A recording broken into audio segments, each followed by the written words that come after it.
STAB exam forum में आपका स्वागत है। जैसा कि आप सभी को पता है कि DRDO सेप्टम का नोटिफिकेशन आ चुका है।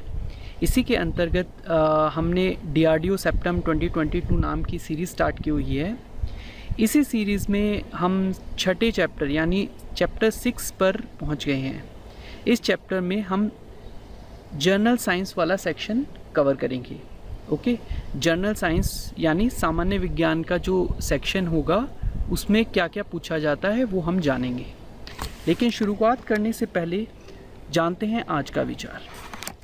तो दोस्तों, आज का विचार यह है कि a dream doesn't become reality through magic. Okay, जो आपका स्वप्न है वो रियलिटी जादू से नहीं बनता। It takes sweat, determination and hard work. इसको पसीना, मेहनत चाहिए अगर उसको आपको रियलिटी में कन्वर्ट करना है। ओके, वैसे ही अगर आपको DRDO में जॉब चाहिए, आपका सपना है, उसको पूरा करने के लिए आपको मेहनत करनी पड़ेगी। ठीक है, तो मेहनत तो करनी पड़ेगी दोस्तों। चलो हम भी मेहनत करते हैं नेक्स्ट स्लाइड पे जाने के लिए। जैसा कि हम सभी वीडियोस में बता रहे हैं कि कितने क्वेश्चन हर सेक्शन में पूछे जाएंगे। सामान्य विज्ञान जनरल साइंस में how many question can be asked and what is to be prepared in this section वो हम जानेंगे। ठीक है, चलिए आइए जानते हैं। जो हमारा पहला क्वेश्चन है कि इस सेक्शन में कितने प्रश्न पूछे जा सकते हैं, how many questions can be asked in this section. तो दोस्तों, जो मैं अभी आपको फिगर बताने वाला हूँ एज़ यूजुअल ये हमारे एक्सपीरियंस के बेसिस पे है। ओके स्टूडेंट्स, DRDO के नोटिफिकेशन में ये कहीं पर भी नहीं दिया हुआ कि कितने क्वेश्चंस आएंगे। ठीक है, तो दोस्तों STAB पद के लिए 20 से 25 क्वेश्चन आने की संभावना है इस सेक्शन से। ओके, और टेक्नीशियन A पद में जनरल साइंस से कोई क्वेश्चन नहीं आएगा। Okay, understood. तो टेक्नीशियन A की जो प्रिपरेशन कर रहे हैं उनको जनरल साइंस प्रिपेयर नहीं करना। ओके, तो वो वीडियो स्किप कर सकते हैं ये वाली। ठीक है, तो दोस्तों ये एक बड़ी अच्छी स्लाइड बनाई है हमारे ग्रुप ने। ये हमारे एक्सपीरियंस के बेसिस पे we are telling you what to prepare in science. दोस्तों, जैसा आपको पता ही है कि साइंस एक वास्ट सब्जेक्ट है, इसमें हर चीज़ कवर करना बड़ा डिफ़िकल्ट होता है। तो हमने इसको बाइफरकेट किया हुआ है 3 पोर्शंस में, physics, chemistry and biology. Okay, physics में दोस्तों जो मैंने आपको ऊपर वाला सेक्शन दिया हुआ है उनको हमें तैयार ही करना है, 100% तैयार करना है, इसको स्किप नहीं करना। एटलीस्ट ये तो करना ही है। ओके, जो नीचे हैं वाले सेक्शन है, जो नीचे एक रो है, उसको हम तभी तैयार करेंगे जब हमारे पास समय होगा। समझ गए दोस्तों? फिज़िक्स में देखते हैं सबसे इम्पॉर्टेंट टॉपिक कौन कौन से हैं। फिज़िक्स में सबसे पहला इम्पॉर्टेंट टॉपिक है SI units. Okay, SI unit से जनरली एक क्वेश्चन पूछा जा सकता है। Scientific instrument and invention and discovery. हमें A to Z याद नहीं करनी दोस्तों, जो इम्पॉर्टेंट हैं, जो डेली लाइफ में यूज़ होते हैं, उनको हमें ज़्यादा समझना है।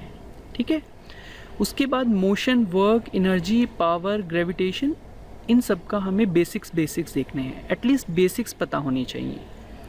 उसके बाद आता है हमारा सैटेलाइट्स कैसे वर्क करती है वो सब हमें पता होना चाहिए। Then most importants are heat, light and electricity chapter. दोस्तों, these are the most important, heat, light and electricity. उसके बाद एक और आपको गौर करनी है, जो भी डेली लाइफ आपके फिज़िक्स के कॉन्सेप्ट यूज़ होते हैं उनको समझने की कोशिश करनी है, उनसे रिलेटेड क्वेश्चन भी आते हैं। ठीक है, अगला जो हमारा पोर्शन है केमिस्ट्री का, इसमें सबसे पहले मैटर एंड इट्स क्लासिफिकेशन को हमें समझना है। ठीक है, atomic structure is one of the most important topic in chemistry दोस्तों, इसको आपको तैयार करना ही करना है। इसी के अंतर्गत जो पीरियोडिक क्लासिफिकेशन है एलिमेंट्स का, वो भी अच्छे से प्रिपेयर करना है।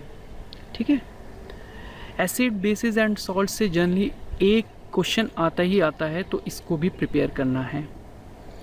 अगला आता है मेटल, नॉन मेटल, इजी है, इसको आप अच्छे से प्रिपेयर कर सकते हैं। इसमें रेडियो एक्टिविटी जो सेक्शन है वो भी बहुत इम्पॉर्टेंट है केमिस्ट्री में, ठीक है। यहाँ पर भी मैं आपको बताना चाहूँगा जो डेली लाइफ केमिस्ट्री है उसको भी आपको देखना है कि केमिस्ट्री जो हम डेली लाइफ में यूज़ करते हैं, जैसे जो हम बेकिंग सोडा यूज़ करते हैं उसका फॉर्मूला क्या है, ड्राई कार्बन डाइऑक्साइड क्या होती है, वो सब हमें पता होना चाहिए, ठीक है।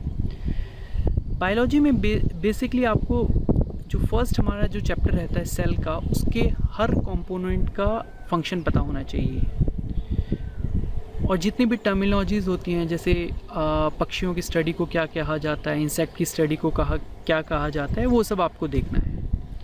न्यूट्रिएंट्स एंड मिनरल आप स्किप भी कर सकते हैं। आते हैं बॉटनी की तरफ। बॉटनी में आपको जो प्लांट टिश्यू हैं, जाइलम फ्लोएम, उनके बारे में पता होना चाहिए। और भी होते हैं टिश्यू जैसे मेरिस्टेमेटिक टिश्यूज़, ओके, उनको भी देख सकते हैं। अगला जो मोस्ट इम्पॉर्टेंट बॉटनी में आता है दैट इज़ फोटोसिंथेसिस।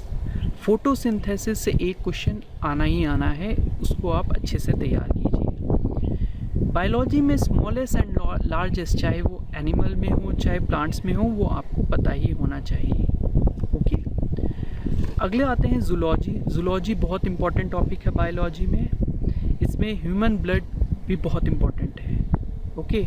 और जितने भी हमारे जो ह्यूमन बॉडी में सिस्टम होते हैं, excretory system, circulatory system, respiratory system, उन सब सिस्टम के बारे में पता होना चाहिए, ठीक है दोस्तों।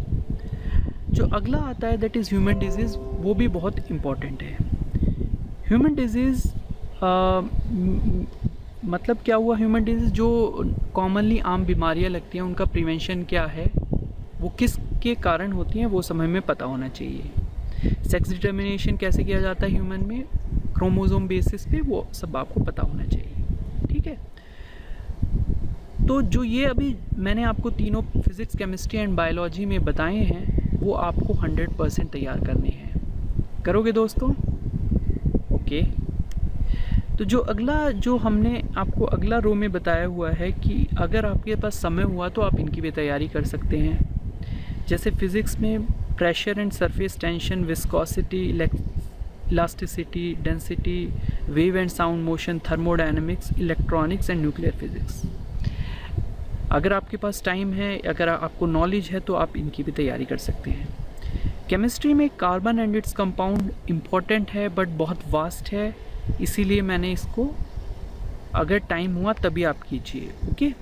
ऑक्सीडेशन एंड रिएक्शन उनको ज़्यादा नहीं करना, बिकॉज़ वो बहुत टाइम कंज्यूमिंग होते हैं। अगर आपको कुछ पता नहीं, आप उनको अभी से स्टार्ट करेंगे तो आपका टाइम मैनेज नहीं हो पाएगा। बॉटनी में जैसे हमने क्लासिफिकेशन ऑफ प्लांट, मॉर्फोलॉजी और हार्मोन्स, डिजीज़, इनको स्किप करने की कोशिश की है, बिकॉज जनरली इनसे पूछ भी सकते हैं, नहीं भी पूछ सकते, बट ये ज़्यादा वास्ट है, टाइम कंज्यूमिंग है, इसीलिए हमने इनको स्किप किया हुआ है। जूलॉजी में you can ignore evolution and genetics, okay. तो दोस्तों कंक्लूजन क्या है, आप इस स्लाइड का स्क्रीनशॉट ले लीजिए, ओके। इसके अकॉर्डिंग अपना जो भी जर्नल साइंस है उसको प्रिपेयर कीजिए, ठीक है। तो दोस्तों आज के लिए ये वीडियो इतनी ही, हम फिर मिलेंगे कुछ दिनों बाद, ठीक है। Thank you.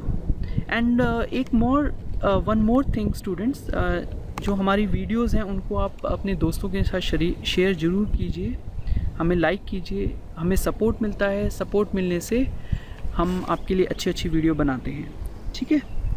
I hope you like this video. Thank you. Have a nice day.